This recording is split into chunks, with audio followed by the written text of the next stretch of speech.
Welcome to Game Recognizes Game, brought to you by AposHealth. So you start your career and you got passion, you got drive. Then it takes a left turn and maybe another left turn. But then you realize you landed exactly where you belong. And that's exactly who we have today, the legendary Lonnie Quinn, who went from soap opera actor to science geek, studying the science of meteorology to becoming one of the most well-known weathermen in this country. The story is a special one indeed, and believe it or not, there was a point in his career where he was an unsung hero, and that's the story that needed to be told. It is my sincere honor to welcome Lonnie Quinn, the Game Recognizes Game, my friend. Lonnie, welcome, man. Oh, man, I gotta tell you, it's like you said, my friend. You and I have been buddies for, my gosh, 18 years. A long and time. And here I am sitting across from you. This is cool. This is cool, man. Thanks for being here, bud. We've been, I've known you a long time. Mm-hmm. And as we got to know each other, the stories come out. And when you told me, oh yeah, I started as a soap opera actor.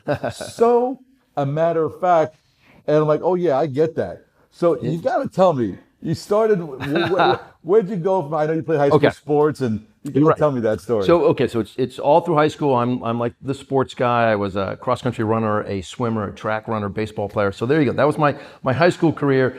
It's time now to go to college, right? So off I go to college. I go to BC, go to Boston College, have a great time there. Big East. I had always loved weather. Always loved that. As a matter of fact, Marty, I'm a little boy. Let's say I'm maybe 6 or 7 years old. I'm one of 7 kids, and we've got this big backyard. We would all be playing whatever, kickball, whatever in the background, right? Irish folk, have there it is.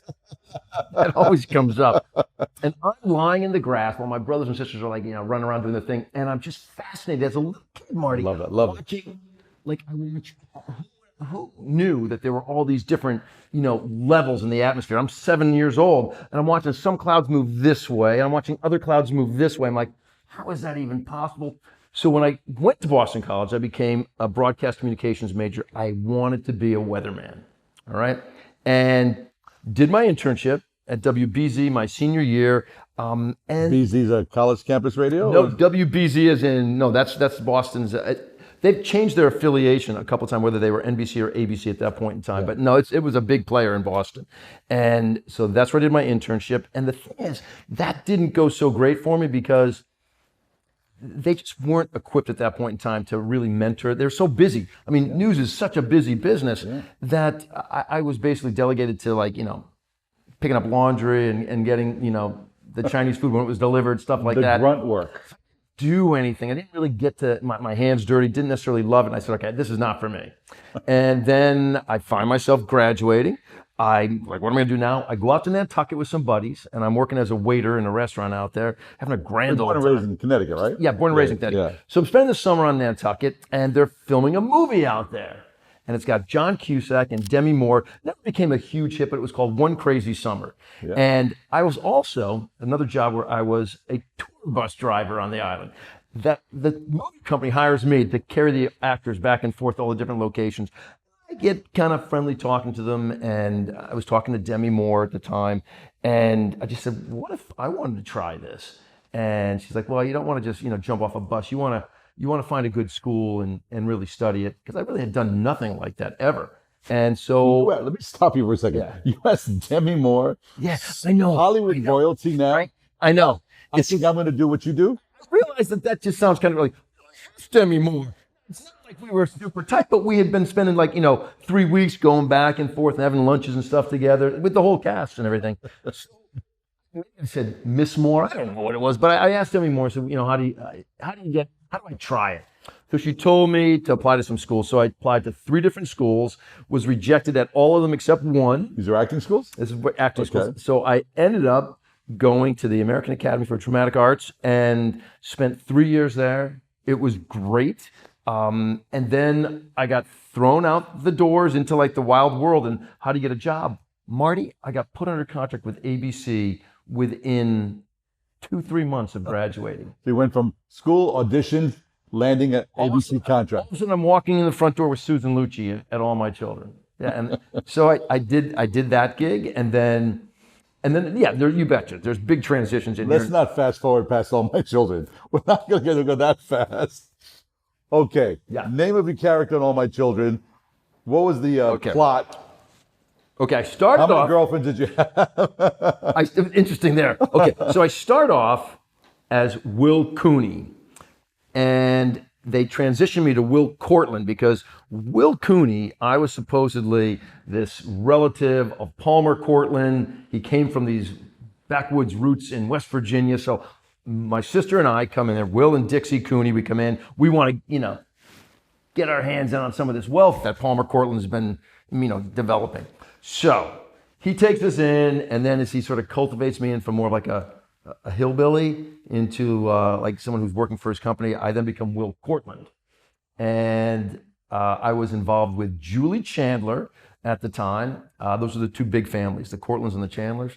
And that was played by an actress named Lauren Holly. And the interesting thing is that my very first day of work, I'm also talking to all your friends over here. My very first day of work, they told me. Just talk to that camera. They said, okay, Lonnie, in terms of you and Dixie, I said, yeah, my sister. Yeah, we're not sure of that. So they play it sort of ambiguously, like vague. I mean, is it going to be a love interest or is it my sister? That's sort of far apart, but it ended up that, yes, she became my sister. That's just how the story went. And Julie Chandler. Those storylines can change like quickly. That's right? what I mean. Boom, boom. Yeah.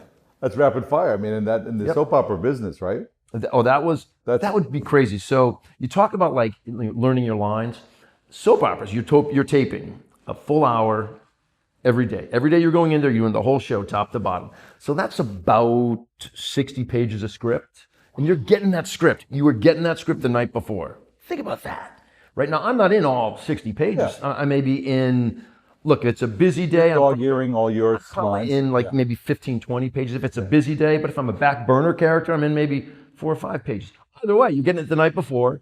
You got to learn it and go in that next morning and do the whole, you tape the whole hour show in one day. Whereas, let's say like you're on like a Law and Order. They're going to do maybe 5 pages in a day or so. And then you look at a movie can take months and months to get your 2 hours out of it. Any part-time jobs while you were on All My Children? Once I got the gig on All My Children, I didn't need the part-time jobs. I certainly had them prior to that. I was working as a waiter here in New York City, worked at a gym in New York City. And then the craziest gig I had, probably one of the best jobs I've ever had in my life.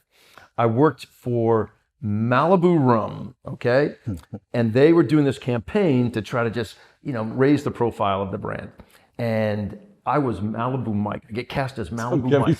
And all I've got to do is go around with this entourage all around the country. I go to all these cities all over the country. And they put billboards up in those specific towns when I go in there, and it says, it's my profile. And it says, recognize Malibu Mike, and you can win $10,000. Ask him what his favorite drink is. So that's all the person's got to do. I'm in a bar. I don't do anything, Marty. I sit there with a drink at the bar. And if someone comes up and says, hey, Malibu Mike, what's your favorite drink? And they cut him a check right then and there for $10,000. That is fantastic. So as I mentioned in your intro, this is a story that needs to be told.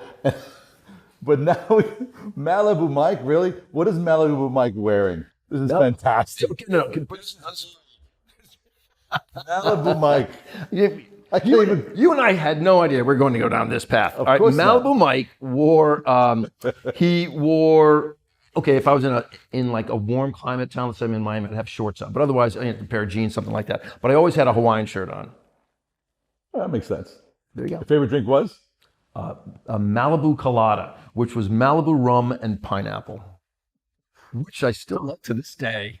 Talk about like, getting your hours in there and you're learning your craft. Between that, and then All My Children. So how many years in All My Children? 3 years? But yeah, a 3-year contract there. Then I went out to LA. As soon as that was done, I went out to LA. That was here in New York, okay. That was done. Yeah, that at that point in time, All My Children, One Life to Live. We're right across the street, up on 68th Street on the Upper West Side. When I was doing it. And so then I finished that, and then I've got these visions in my head, like, I want to go out to LA now. I got to keep this ball rolling. I want to be a movie star. The folks in LA thought it was better that I become a waiter, and I was really not that good at it. Because for the first time in my life, I now experience those stories. Would you be a waiter?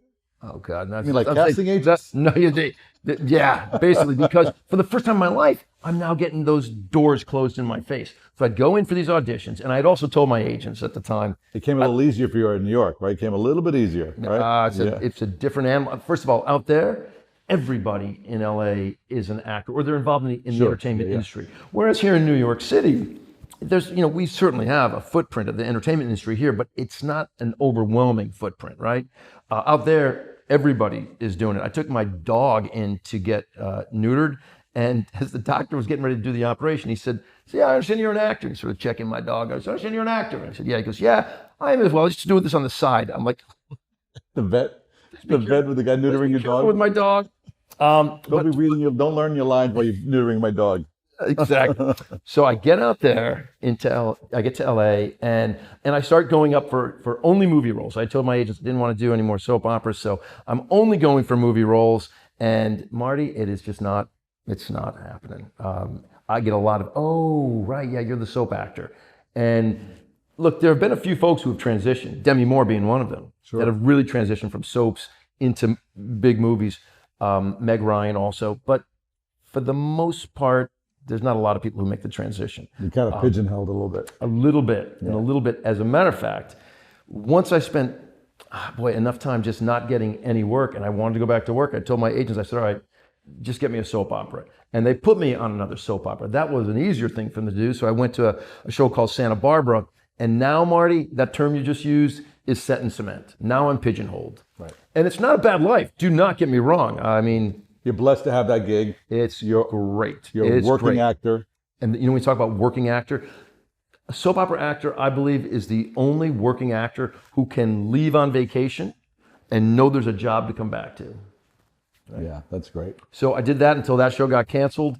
And that's really when I started to have to really transition into something. I'd gotten my pilot's license while I was on the show, while I was on Santa Barbara, and I fell in love with flying. I always wanted to get up into the atmosphere. I think I told you early on, I'm watching the clouds. I always wanted to get up. I want to get closer. Man, so I was up doing all my flying, getting a bunch of hours, and I tried getting a job with the airlines, and that just didn't work out for me. I couldn't get any traction, and I had a buddy who was a captain on American Airlines, and he said, "Look, why don't you finish up your meteorology studies, and you can work." You had started that? I'm sorry? You had started the meteorology studies? Oh, I had started, yeah. I had started. Okay, yeah. I took what Boston College had to offer. Boston College didn't offer a meteorology degree. Yeah. But it was encompassed within the earth science stuff, so I took all that. But I'd also then started my studies of meteorology when I'm getting my pilot's license, right? But you didn't need to complete it in order to get your license. They just want to have a well-rounded knowledge of the sky you're flying in. So my buddy, who was a captain, said, "Hey, if you finish those studies, you can work as a forecaster at the airport. You're not going to necessarily get the job, but you'll at least know if someone's given up a route and you have the rating to fly that amount of tonnage that, hey, I can take this route for you." So I did that, and that's what I was doing. And while I'm doing that job, forecasting for pilots, okay? At an airport? At Santa Monica Municipal Airport, yeah. While I'm there, I get a call. Such a great story. I get a call while I'm at work from a news director in Charlottesville, Virginia, asking me if I wanted to be his new weatherman. The news director calls me. Well, his wife was checking out from the grocery store, and I'm just sort of thumbing through, and they had one of these things, "Where are they now?" Oh. And it says, like, Lonnie Quinn, ex-Will Cortland, All My Children, is now working, as a forecaster at Santa Monica Municipal Airport. I get the phone call I'm actually at work, and he asked me if I would like to, go back to TV, if I'd like to be his weatherman. Yep, absolutely. So sight unseen, I take that gig, right? I take the gig. Yeah. And I You're pack used to the up my cameras. You're used to the cameras, right? Man, oh man, off I go. But you have like how this plays out is crazy.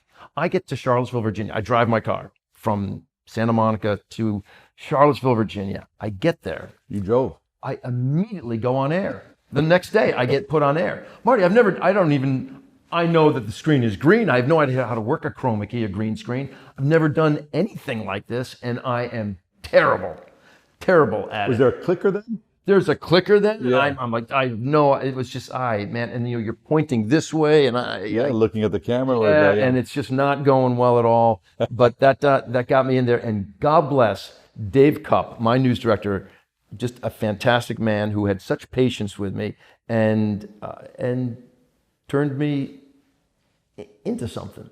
And from there, I made a big jump. I went from Charlottesville, which is market 193. Basically, Nielsen keeps track of about the top 200 markets. Yeah, so if yeah. you're 193, you're way down the bottom. And I then got an offer to go to Miami, which was like in the top 10. Wow. And typically you'd go from like, people saw you. yeah. Yeah. So, so I went to Miami, and then from Miami, they saw me in New York, and I went to New York.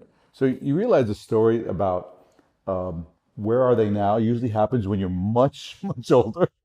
Yeah, right. No kidding. In your 30s, right? I was like, yeah. I was definitely in my 30s. You know what's funny though, Marty? Where are they now? I was in my 30s. Yeah, where are they now? Well, because when you're an actor, you fit into certain roles, right? Your stature, your gravitas, whatever, is appropriate for certain roles. So for me, and I remember my agents telling me when there just wasn't, I'd finished my second soap opera. I wasn't getting any gigs. I'm like, what's going on? They said, you're in a tough position because you look like you're too young to play the young father, but you're too old to play the brooding teens. So we're like in an in-between stage right now. I'm like, well, then Agents I'm can gonna be be a brutal. weatherman. Agents can be brutal, right? Yeah.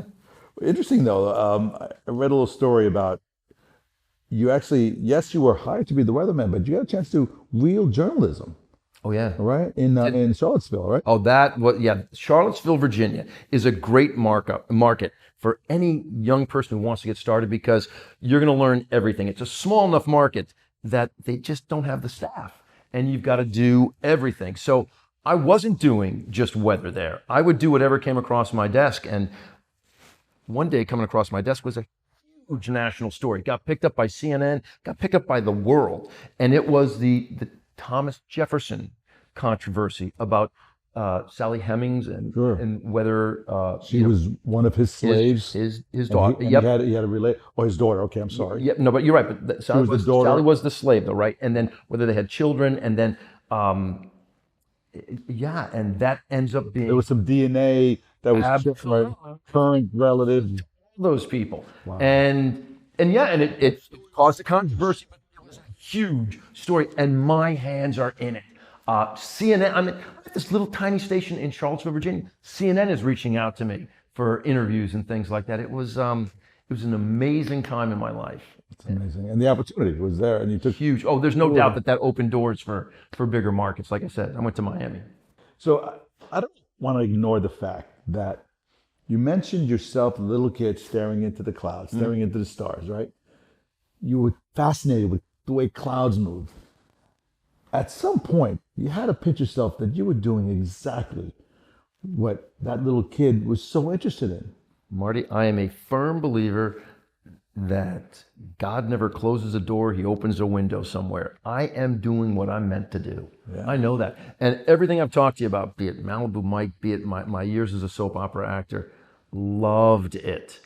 All I can tell you is I'm where I'm supposed to be. Yeah. This is what I'm supposed to be doing. And sometimes I have almost like this keen sense of what I believe is going to happen forecast-wise. Sometimes that keen sense is spot on. Sometimes, Marty, it's dead wrong. Yeah. And I'm one of the guys on TV, and this is not generally accepted, but I apologize when I get a forecast wrong. I do, because you know what? It's a science. Marty's laughing. It's a science, but it's an inexact science. I'm only laughing because I've busted your chops for like, how do you live with yourself if you only get it 50% right? You knew that phrase, the Dana Mike says.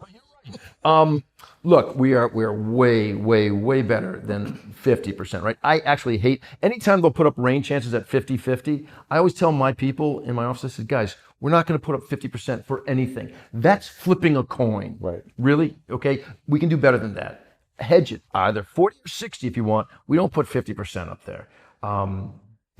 You're in charge of the hedge, so. But look, as I said, I always go out and I own it when I don't get it right because, look, there's a lot of pressure to get it right. And I learned this a tough way. There was a storm it was a July 4th weekend, big tropical system, wasn't coming to town. It was staying well offshore. But a lot of times when those storms, if they're big enough, deep enough, they'll churn the waters up well offshore. That affects our waters at the shoreline. And I felt this particular storm that I was looking at would do that. So I talked to everybody about, the big holiday weekend coming up, which is huge. Right? It's 4th of July. And I just said, I think you're going to find the seas will be a little rough. Doesn't mean you don't go to the beach. Just be careful with the little ones going into the water, swim in protected waters and things like that. I said, what I wouldn't encourage is if you're doing any deep sea fishing trips, right? Marty, I got lambasted, and rightfully so. It turned out to be far enough offshore and it quieted down enough. It didn't affect the waters, even for the deep sea fishermen, which I now know there's a big contingency out on Long Island and the Jersey Shore that make their living taking those tours out, and their biggest weekend of the year, they told me. We're friendly now. July 4th weekend? July 4th weekend, and we're friendly now. But at the time, they were tearing into me. That you've cost us hundreds of thousands of dollars as a conglomerate, right? Yeah. And And no ill intent. You were just trying to keep people safe. That's exactly right. But you know what? You learn from those things. Sure. You learn from those things. And that's your community. That's your audience. Yep. Right. And let's be real. I told the guys, because they have like this organization. I told them, I said, look, I want to make your life better, easier. I don't want to take money out of your pocket. Yeah. I'd like to put money in your pocket, right? I will work my darndest for that to never happen again. And I work real closely with those guys now. That's amazing. They're probably your eyes and ears on the oceans there for you sometimes. Mm-hmm. Oh, listen, I hear from them all the time. And sometimes, and I tell them exactly how I believe it's going to be. But like I said, it's an inexact science. The idea that someone out there is forecasting weather and they think they're 100% right all the time is lying to you. We're never going to be 100%. We've bumped our percentage of accuracy way up. And for me, I had one experience one time where I saw things coming together in the most catastrophic way that I had to take action on it. Yeah, we're going to talk about that. I know exactly what you're talking about. That's an inspiring story. But before we get there, let's talk about Miami to New York. Who called? Because you got the call. I mean, that's the big time. You get called by New York. Was it CBS? No. Ironically, it was ABC. ABC called. The competitor. ABC Full called. disclosure, Lonnie and I both work for CBS. He works for CBS New York. I work for CBS Sports. Yeah. And complete coincidence. Go. So I get the phone call from ABC, and ABC had a good friend of mine who's been in the weather industry in New York City even longer than me, Sam Champion. Was a friend of mine. He was leaving, and they were looking for a replacement, and they wanted to see me. So I get flown up to New York. I take a day off from work, fly up to New York. I'm out that same day, and I meet with everybody up there, and off I go. I go back to Miami. I get a call the next day, and it is from ABC making me an offer. And before I can accept that offer, they said, take a day, think about it. I get a call from CBS. And I told them that I believe I've got a deal already. And they just said, don't sign it. We're putting you on a plane tomorrow. So I'm like, now how do you go back to your bosses in Miami and say, you know what, that cough came back? So I then fly back up to New York and I meet with the CBS people, and And yeah, then it was just really kind of just grinding it out in my mind. Like, where do I see myself? And you don't know, Marty. It's kind of like buying a house. Are you going to love it? Will you love the neighbors? Is it the perfect fit for you? Yeah. I didn't know. So I went with my gut, and I went with CBS. And I will tell you, I've Was it because you didn't want to be in Sam Champion's shoes? no, Because Sam is a great guy and a friend of mine. No. Sam. Yeah. Sam's beloved Legend, in New York City. 100%. I think it was. I just saw an opportunity with CBS. All right, ABC was already the 800-pound gorilla in town. All right, I've got no problem sharing that. It's a fact. They've been number one for a long, long, long time. CBS wasn't even number 3. It was in the number 4 spot. Yeah. And it was known as a revolving door. So talent came in, they lasted a year or two, talent went out.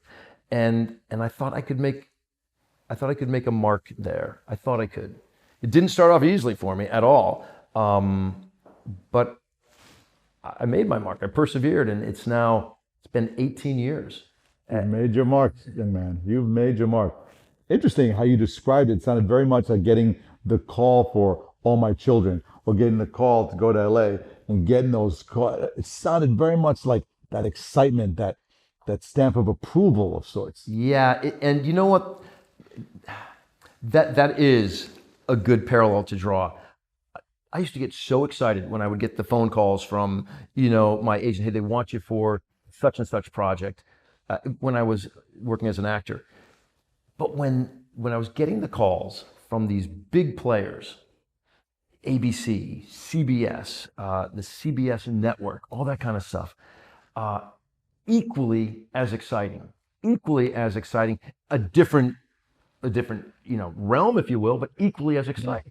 And a different path. It's very different, is exactly right. So I'm going to tee up a story for you that is one of the things I was so excited about to be able to tell. Mm-hmm. So in 2012, there was a horrific storm in this area in New York City, and we are here at the beautiful bizarre restaurant, the Ritz-Carlton Nomad, and this area especially was really hit hard. It was Hurricane Sandy, also known as Superstorm Sandy. Hurricane Sandy. So let me paint a picture. So I lived on the Upper East Side at the time in the 70s. The 70s on the east side of Manhattan, just to kind of paint a picture here, is actually above sea level, okay? Yeah. But Upper East Side is below sea level, and Lower Manhattan is below sea level. And there was a lot of hype, and battening down hatches, and there was warnings to shutter inside, and evacuation orders, etc. Yeah. And you and I had been friends a while already, and not everybody was following those I know. Orders. But we were, bouncing around, to see what the weathermen were saying. Right. And I remember telling my wife, Abby, and I said, I really want to know what Lonnie's thinking. Now, painting the picture for my audience here, there's no one better dressed on television for news than Lonnie Quinn, like you are today. The perfect suit, the perfect shirt, the perfect tie, the pocket square, okay? He's doing the weather. He's going to look great doing it, and it's definitely a testament to you and your personality and the pride you have when you walk out the door. And you take that pride with everything you do, and I mean that sincerely because I know you as a friend. But thanks, everything you do, you take pride in. Now, so I know I painted the picture. No one looks better dressed than Lonnie Quinn. Perfect. Oh, okay. I changed the channel. I put on channel 2. What do you find? I find Lonnie Quinn. Jacket's off, ties off, sleeves are rolled up, and he's looking in the camera telling everyone, this is the granddaddy of all storms. I got in trouble for that. I know. Granddaddy of all storms. People are going to die. And you were doing everything, going back to everything you've said from the beginning of this sit down. You took it so seriously, everything you did. And you were observing the potential of the storm. You were observing things developing offshore. You saw these planets aligning, and you were saying to yourself, holy shit. You sung the warning bell. You told people how dangerous this is, including yours truly. We took it, like you said, we ignored it. We took it very seriously. I remember, Marty, when I was working in Miami at the Hurricane Center. I'm working with Max Mayfield, and he told me one of his biggest concerns. Okay, he was concerned about New Orleans. Well, we all know what happened with Katrina after. Okay, he was concerned with the Florida Keys. They will get another monster one in the near future, I believe. And he was concerned about New York. And I said, New York? I said, I'm from the Northeast. Why New York? We don't have a big history. Now, we've had some big ones, right? Sure. But we don't have that kind of consistent history. He said, because they've just gotten 2 lackadaisical about it. And they just don't take it seriously. And there's going to be one that goes there. There will be one that goes there in our lifetime. Well, Max Mayfield, the soothsayer that he is, he's right. And when I was looking at the computer models, because that's really what we're working off. We're working off of data that we're getting from that storm, be it from buoys, be it from drop-ons that the hurricane hunters are dropping from the aircraft into the storm itself. Algorithms, right? Exactly. Scenarios. That's exactly right. And look, all these computer models, whether you're talking about, everyone knows about the European because the European nailed that storm, which they did, but there's also American models, the GFS or the Canadian model, all these different models, just algorithms, and you're punching in data from different layers of that storm. Which layer do you choose to pick? It all depends upon the models and things like that. So I'm looking at it, and there's really not consensus. Models are all over the place.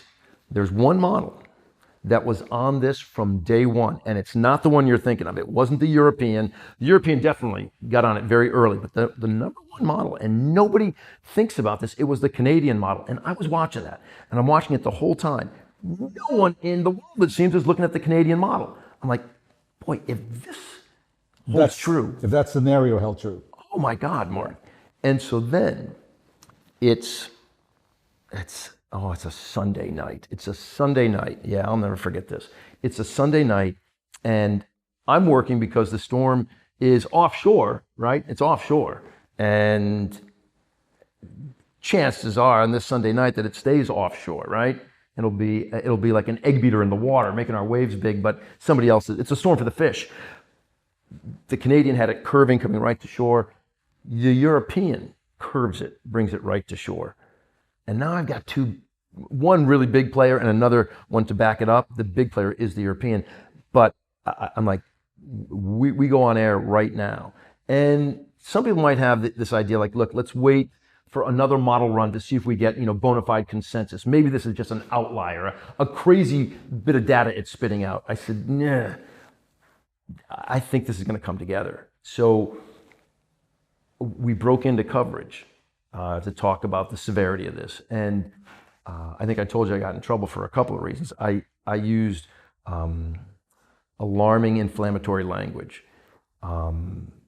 I wasn't using words that I didn't think were true, but maybe I could have come up with a gentler way to say it. I just don't know how you say it other than dying. People are going to die. Yeah. And I wish you got my attention. I wish that was wrong. I wish I had not been correct. Hundreds of people died with hundreds of billions of dollars of damage. That storm was a deadly storm. Yeah. And then I think I said also, portions of the Jersey Shore will not be there in the morning after the storm finishes with us. And a lot of the Jersey Shore was not there. I mean, we had roller coasters in the ocean, right? But it's also my timing, Marty. It's also my timing that I decide to go on air with this. It's mayhem. It's mayhem there, and it's also a weekend. There's not like a lot of people there. We end up going on air, and I go into 60 Minutes. You don't touch 60 Minutes at CBS News. God. You don't touch it. It's like, rap. And you're going into their time. Yeah. Wow. I wish I could have done it differently and then I was told that my general manager wanted to see me. I was told that the president of the network wanted to see me. That was Les Moonves. Yeah. And was known as a difficult character to begin with. We'll go. Yeah, I can only tell you that he and I always had a good working relationship. So I'm like, oh my God, So this is basically a career ender. Yeah. And you thought for sure you're being fired. Come on. Yeah. So I mean, you took 60 minutes off the air. And then with that, the storm hit, and it did what it did, which was horrific.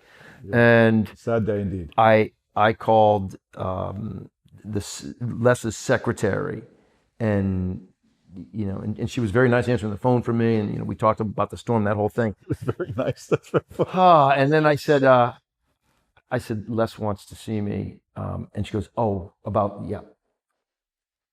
Don't worry about that. Just forget about it. Wow. Yeah. So you never had to actually go see him. Well, yeah. And she said, I think he knows that. It was the right thing to do. Unsung hero, my friend.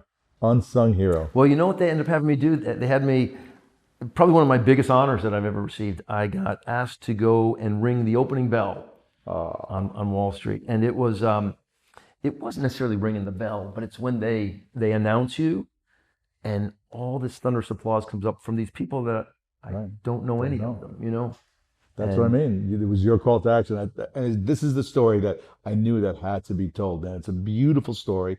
Unsung, who would have thought? From soap opera actor to unsung hero, right? Yeah, and it was all based on that little kid being in love with those clouds. Yeah. And you saved so many people, man. You saved so many lives. Well, thank you for saying that. I don't know any of that. I do know that that was a defining moment in my career. Yeah. Who would have thought by me noticing, oh shit, Lonnie has his sleeves rolled up. No, because basically what you're saying is, because you've prefaced it by saying, Lonnie's always the greatest looking guy on TV. Now I turn around, he looks like hell. Yeah, I gotta take him seriously now. So Lonnie, this is one of my favorite segments on our show. It's called Moving the Chains, and it's sponsored by NOBULL, an amazing company whose mission is to help their customers and help all of us not only meet your physical goals, but your emotional and spiritual goals. And you will be getting a pair of the most comfortable sneakers you've ever had. I don't leave anywhere without my NOBULLs. That said, the segment Moving the Chains is really just a moniker for life. As you know, you move the chains, you get a first down in football, and it's a small win. It's not big. There's only 10 yards. It's a small win. You have enough small wins, you're having a great game, having a great day, right? And we always thought it was a wonderful moniker for life, the Moving the Chains. So I'd love to ask you now, do you have a non-negotiable that you do every single day, right, to help move those chains forward for you as your day begins? Okay, every single day, my routine. I crunch numbers. In the world of meteorology. That's what I do, okay? I look at all of my computer models and I crunch the numbers, and there you go. So it's 50-50 all the time? It's 50. Just mess with you. This is a tough room. So I crunch numbers, and for that, I do every day I do Sudoku. Just sort of keeps me sharp in that regard. I also need to speak extemporaneously, all right? And I gotta be quick. And you can't, look, we're having a great time sitting here talking, but I don't get this kind of time on TV. It's got to be tighter. What I do is I do this thing called, it's great. And my kids got it, Marty, as a game. I'm not kidding you. It's called 5-second rule. Has anybody heard of it? It's amazing, all right? You've got 5 seconds to name 3 things within a category. It just keeps you sharp because I've got to be able to rattle things off fast. Look, some things are really simple, right? And it'll say, okay, you've got 5 seconds. Okay, name body parts, fingers, toes, knees. Okay, great. Name colors, red, blue, yellow. But then, all of a sudden, name state capitals. Right. It's harder and harder. Yeah. All of a sudden it's a little harder. Yeah, right? I love how they're laughing over there. It's 1, 2, 3, 4, 5. And so that's another thing that I do. Now, obviously, look, I go in and I scour all the weather data. I've got my own routines in the mornings. I'm getting up and I'm having a cup of coffee and breakfast. I look at the current information that's coming out from National Weather Service, and I'm up to speed on a general feel for the day, and then I just enhance that, expound upon that when I get to work, and that's I'm 2 hours working on that before I go on air. But you also love to exercise. That I know. You used to rollerblade all over New York. You used to exercise a lot, so I know that exercise is part of that equation. Oh no, that's every day now. Yeah, we've got lots to talk about here, Marty. You're right. So it's not just a shoe; it's an innovative, personalized treatment for your body, designed to relieve knee or lower back pain and get you moving better. Apos, precisely what you need. When I lived here in town, I only got back and forth on my rollerblades, No. right? Then I You moved to my office in rollerblades. yeah, all the time. And then, man, I remember, wow, this is funny. I remember coming into work one time and I was blade kind of fast, and you wear that breakout on the back of your blade pretty quickly. So I had worn the breakdown to where I was actually scraping the screw that holds it in. Sure. So That there's creates sparks coming out behind me, right? Yeah. And Marty, I'm coming in like a bat out of hell, and I'm gonna go in the revolving doors, not knowing there happens to be somebody already coming out. So just entering on the other side, it was Katie Couric, who's a dear friend, right? But so I come into that revolving door like I just got a head of steam, right? And I sort of push the door, which catapults her out onto the carpet, and I'm like, so I of course spin around, and she's like, "I knew it, Lonnie Quinn. I knew one of these days." I'm like, That's fantastic. yeah. And then I have a Deborah Norville story too. It's memorable, right? Yeah, the Deborah Norville story is a funny one too. I was getting in the elevator at work. So Deborah Norville is the anchor on Inside Edition, and I'm getting in the elevator on my blades. But I've also stopped off at one of the little fruit stands on the street in New York City, and As one does. I bought a bag of lychees. All right, so I get in. Good for martinis. And I go to crack the lychee, right? So I can then peel it open. So I crack it like this, and it squirts juice all over the side of Deborah Norville's face. And she goes, "Oh my God, what is that?" And I'm like, just, it's a lychee. Do you want to leave? She was on that show forever. But for me in fitness, every day. So on my typical day, when I do the 5 o'clock news, the 6:30 evening news, and then I have a break until the 11 o'clock news, that's the time when I go to the gym. There you go. Now you got to have a pair of NOBULLs to catapult you into the greatness. Catapult me there. Okay. Comfortably catapult me. Give me 2 minutes on the clock. We're going to do a little rapid fire drill that we call a 2-minute drill, right? Okay. So, simple questions. You give me a short answer. You don't think too much. All right? Okay. First song on your favorite playlist. The Weight. Oh, attaboy. Yes. By the band. I know. We play that in my band, and we love that song. Marty has played it at my house, by the way. Yeah, my cover band has played at his house. Great house, by the way. We're actually neighbors in town in Westport. All right, most important lesson you learned in this crazy journey of left turns, man. Yeah, right? Yeah. What's that? What is your favorite lesson, do you think? For me, embrace failure. Yeah. Embrace it, because Sure. I don't believe you can get to uber success without some failures along the way. Basically, you got to be comfortable with being uncomfortable. You got to be comfortable with reinventing yourself. Done that a couple of times. Yeah. What is the most underrated part of being a meteorologist? Because you are a science geek. Mm-hmm. What I love about it that most people don't know is every part of the newscast is scripted. They're reading off of teleprompters.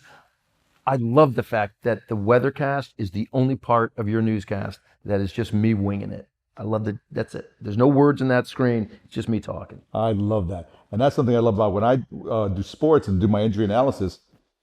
All my anchors have their teleprompter. Right? And I'm memorizing my lines. So you got to know your stuff. Yeah. Because if they get lost, it's easy to just look up and pick a word on the screen and read it, right? That's the same thing I would tell people. We've got to know our stuff. Lonnie, okay, now let's talk about something very dear to your heart and some of your personal challenges. Your whole story, your whole journey has been resiliency.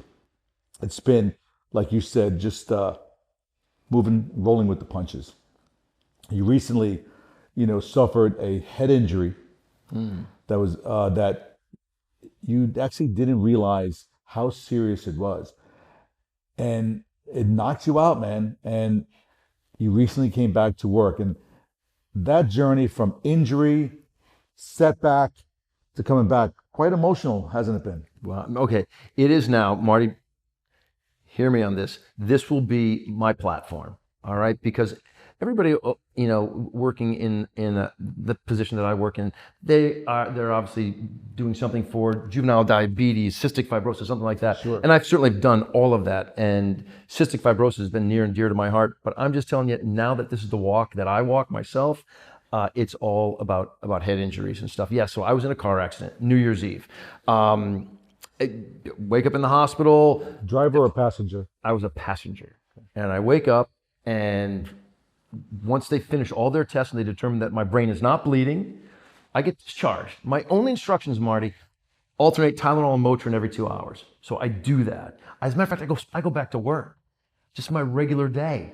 And I'm wobbly and I'm fuzzy and like not really clear, but good enough I think I can get by. Well, that's good enough is not right. And if you're not right, you need to know that. So I'm walking, I'm kind of bouncing off walls a little bit as I'm going down the hallway, just kind of wobbly, right? But then one day I'm walking out into the That's just after a good party, though. That's exactly right. But that's, the funny part about it is, and I remember getting to Gaylord Rehabilitation Hospital and filling out this questionnaire, and one of the questions was, do people think you've been drinking? Right? Yeah. Because, this car accident caused a concussion. And I ended up losing the vision in my left eye. It came back about an hour or so later, but at that point in time, I was walking out onto the news set, and boom, I can't see out of my left eye. And this is a month and a half after the accident, Marty. CBS sends me back to the hospital. CBS has been great throughout this whole process. I go back to the hospital. They had to call an ambulance, no? Oh yeah, so I go back to the hospital. Yeah. And now they determine, because I think maybe I'm having a stroke, left side, top right. Sure. Not a stroke. They say, you need to see a neurologist right now. The neurologist says, how were you not diagnosed with a concussion? He said, you've got a pretty serious concussion. You need to be working just half days. So I go back to work now because my vision comes back. I go back the next day. I'm on a half-day schedule until that doctor gets my MRI results back. The same doctor? The same doctor. We hadn't had an MRI so far. We had CAT scans for bleeding, no MRI. Now the MRI comes back. He calls me. We end up having a big joint conversation with my boss, myself, and Dr. McAllister, who is a rock star. And he says, okay, I've got the MRI. This is not a concussion. This is a traumatic brain injury. And our guy has to be off work entirely. And that's where I've been for 6 weeks. I just came back last week. So I kind of feel like it's like Lonnie Quinn 2.0 or something. A little reset. Well, God bless, my friend, because I know how serious it was. I know the mind-body connection, you lose a little bit of that connection because of the constant worry, anxiety, seeing your life flash before your eyes and will I ever be normal? Yeah. But you've done it, man. And it is funny, you talk about how the anxiety, and there's huge anxiety there. And my doctor said to me, the best thing you can do at this stage of the game, because first of all, the brain only heals, I'm telling you, right? I had no idea this was in your wheelhouse. Marty has done all of my physical therapy, be it knees, ankles, backs, everything like that. This is the guy. And I just didn't think this was in your expertise. But of course, you do all the concussion therapy for the NFL. I don't know what I'm thinking. I report on it. Okay, but you know how upset I report on the severities of concussions. Well, that my own kids, adolescents and concussions, turf fields and helmets choices, all that. Yeah. But you know how disappointed I was when you didn't tell me. But you're also my go-to guy. But I would say, this knocked me for a loop. Yeah. Once so they end up sending me up to Gaylord Rehabilitation Hospital, which is like a head trauma mecca for our country. And I'm up there with really great people, and a shout out to all the folks up there. But I also know that there are people that are in much tougher situations than I am up there. Yeah. As a matter of fact, I'm up there, Marty, saying, why am I here? I feel wobbly and I feel a little foggy. Why am I here? Why am I off work for 6 weeks? And they told me that it's their responsibility to find where the deficiencies lie. I don't think anybody's heard this story, but I first go in, have my assessment done. All I'm doing is there's a big touch screen and a dot pops up for 1 second. It's on the screen for 1 second, Marty. All you got to do is touch the dots. They're kind of testing your peripheral vision and stuff like that. Fine. I get a 98 on it. After that, they said you can do the same thing again. But this time, there's going to be a letter A in the middle of the screen. If that letter A is still, just do your dot thing. Touch all the dots. If it's flashing, you can't touch another dot until you touch the letter. Then go back to touching the dots. I got a 98 the first time. That letter A flashing, I got a 44. And I melted. I'm like, oh my gosh, what's wrong with me? And they said, look, we do this 10 times a day, every day, with everyone who walks through this door. Sit tight. We've got you for 6-7 weeks. You're going to be fine. Yeah. Because the brain is plastic and it did recover, and God bless. I'm so glad you did. I want to end you on one last question, because you know how thrilled I am that you came back. You're on the other side of this. And I know with your voice and your passion, you're going to create opportunities to bring education to traumatic brain injuries, to concussions. That's what I want to do. And you know I'm going to help you with that. You got to be, because so many people, Marty, when they bang their head, what do? They put ice on it? Sure. And that's or they just say, I got my bell rung and leave it at that. Yeah, it's almost like a badge of honor. 100%. Whoa, man, I got clocked. Especially in sports. That's what I mean. Yeah. So let's talk a little bit about a segment I call Thoughts from 30,000 Feet. Okay. Simple little reflection. You've had an incredible, moving, inspiring career. A few careers. Nothing better than Malibu Mike. All right. You don't get paid for this. It's the most fun I've ever had. I'm telling my kids I sat in front of Malibu Mike. So that's another thing. That said, if you had the honor of sitting here with 18-year-old Lonnie Quinn, right? Okay. What would you tell him? You know what I would tell him? I would say, invest in Facebook. True story, Marty. True story, everybody. This is outrageous. All right. I would tell that 18-year-old kid, I'd say, hey, Lonzo, here's the deal. 20 years from now, Lonzo, you are going to be given the opportunity to receive 1% of Facebook if you will do an interview with a very young Mark Zuckerberg and Eduardo Saverin. Swear to God, Marty. Twins. And what happened was, so my wife's family is very good friends with the Saverins. Eduardo Saverin is the co-founder. Sure. We call him Dudu, right? Well, Dudu goes up to Harvard, Zuckerberg, they do their whole thing. We're having Thanksgiving at Dudu's house. Again, this is 2007, maybe? 2008. I'm having Thanksgiving dinner there. He comes over, gets me kind of cornered, and he said, Lonnie, can I come on your show? At the time, I was doing a 10 o'clock sort of infotainment show, and I could make it work. And I'm new to dating my now wife, so I want to impress the family and friends and do whatever would make them happy. I said, absolutely, let's pick a date. So we started looking for a date that's going to work, and now my sister-in-law, so the younger sister of my wife, comes up, and Dudu and Tyann went to school together, and she comes and she goes, oh, Dudu, are you talking about your MySpace thing again? You are not going on Lonnie's show. MySpace. Right? And the rest is history. He goes, please, Lonnie, please. I'm authorized to give you 1% of the company. And I said, Dudu, I said, we'll do your next one. Tyann is right. It's a visual medium. I need to have more than just talking heads out there. And your beautiful wife, Sharon, actually stayed with you without the 1%. Everybody talks about, by the one thing I could have made some. Are you kidding? Lonnie, you're the absolute best. No. Right? I'm in your shadow, buddy. Thanks for being here, brother. It's so great.